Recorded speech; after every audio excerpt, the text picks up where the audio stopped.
Welcome to Key Colors. సినిమాల trend తెలియాలంటే, ట్రెండ్లో ఉండాలంటే simple and cute short cut Key Colors. మరెందుకు లేట్, కీ కలర్స్ని సబ్స్క్రైబ్ అవ్వండి, టచ్లో ఉండండి.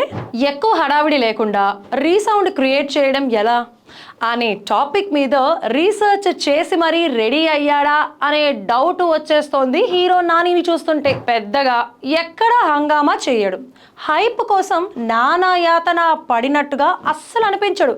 కానీ బజ్ మాత్రం బ్రహ్మాండంగా ఉంటుంది. అసలు కారణం ఏంటి, నాని ఫాలో అయ్యే టెక్నిక్ ఏంటి? ఇంట్రెస్టింగ్ స్టోరీ చేసే ముందు కీ కలర్స్ని సబ్స్క్రైబ్ కొట్టండి.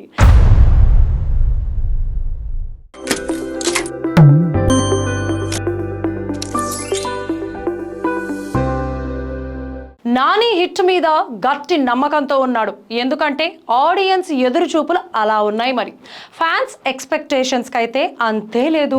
అయితే అందరిలోనూ ఒక్కటే ఫీలింగ్ అండ్ ఎగ్జైట్మెంట్ ఉంది. అదేంటో తెలుసా? పక్కింటి కుర్రాడులా కనిపించే స్టోరీలు చేసుకునే నాని ఎందుకు ఇలా మారాడు? దసరా మార్చిందా? అంతకు మించేదేదైనా కారణం ఉందా అనేది అసలు పాయింట్. దసరాకి ముందు అన్ని సాఫ్ట్ క్యారెక్టర్ సినిమాలే. ఒకే రకం సినిమాలు చూస్తే బోరు కొట్టేస్తాడు. మార్కెట్ కూడా డల్ అయిపోవడం ఖాయం. పెద్దగా బ్యాకప్ లేనప్పుడు, స్టోరీలతోనే అట్రాక్ట్ చేయాలి అనుకున్నప్పుడు ప్రయోగాలు కంపల్సరీ. కాకపోతే అలాంటి ఎక్స్పెరిమెంట్స్ మరి ఎంతవరకు సూట్ అవుతాయి అన్నది అస్సలు పాయింట్. ఇదే సరిగ్గా పట్టుకున్నాడు నాని. అందుకే ట్రెండ్ మార్చాడు.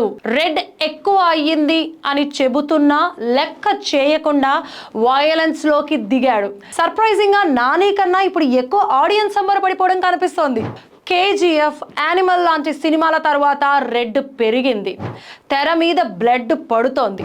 ఇన్స్టంట్ గా ఐబాల్స్ ని క్యాచ్ చేసే స్టోరీ లైన్ ఇదేనా? ప్రతి శనివారం ఇవాళ రేపట్లో ట్రెండ్ అయితే ఇలాగే కనిపిస్తోంది.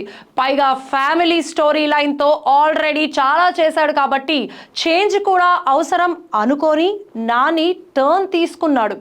అది కూడా సక్సెస్ఫుల్గా దసరా అదరగొట్టేసరికి ఇక డోస్ పెరుగుతూ పోయింది.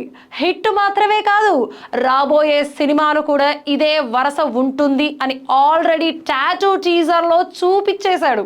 నా కొడుకు నాయకుడైన కథ. నిజం చెప్పాలంటే యాక్షన్ అండ్ వైలెన్స్ అందరికీ సెట్ అవ్వదు. అఖిల్ లాంటి హీరోలు ఆ విషయం రియలైజ్ కావడానికి టైం పట్టింది. విశ్వక్ లాంటి హీరోలు కూడా మిస్ఫైర్ అవుతున్నారు. అలాంటి కథ హీరోకి సూట్ అవ్వడం ఇంపార్టెంట్. అంతేకాదు అతి అనిపించకుండా చూసుకుంటూ హైప్ తెచ్చుకోవడం అసలు పాయింట్. ఆల్రెడీ డైరెక్షన్ డిపార్ట్మెంట్లో పనిచేసిన అనుభవం వల్ల, తన లిమిటేషన్స్ ఏంటో తనకు బాగా అర్థం కావడం వల్ల కానీ నాని చాలా అంటే చాలా పర్ఫెక్ట్గా యాక్షన్ ట్రెండ్ని హ్యాండిల్ చేస్తున్నాడు. నానికి ముందు నుంచి జడ్జిమెంట్ అడ్వాంటేజ్. అందుకే ప్రొడ్యూసర్గా కూడా సూపర్ సక్సెస్. ఈ విషయం దగ్గర నుంచి చూసే వాళ్ళకి అర్థమైపోతుంది. ప్లేయింగ్ టు యువర్ స్ట్రెంగ్త్స్ అని ఒక మాట ఉంటుంది. అంటే ఏంటో తెలుసా? బలం ఏంటో తెలుసుకొని ఆ బలాన్ని బేస్ చేసుకొని ప్లాన్ చేసుకోవడం అన్నమాట. నాని అదే చేస్తుండేసరికి చాలా తక్కువ మందికి మాత్రమే సాధ్యమైన ట్రెండ్ సెట్టింగ్ సక్సెస్ నానికి వస్తుంది. హీరో నాని మీకు నచ్చుతాడా? అయితే హిట్ 3 గురించి మాత్రమే కాదు, నాని మీద మీ అఫెక్షన్ని కూడా కామెంట్లో చెప్పండి. Don't forget to subscribe Key colours.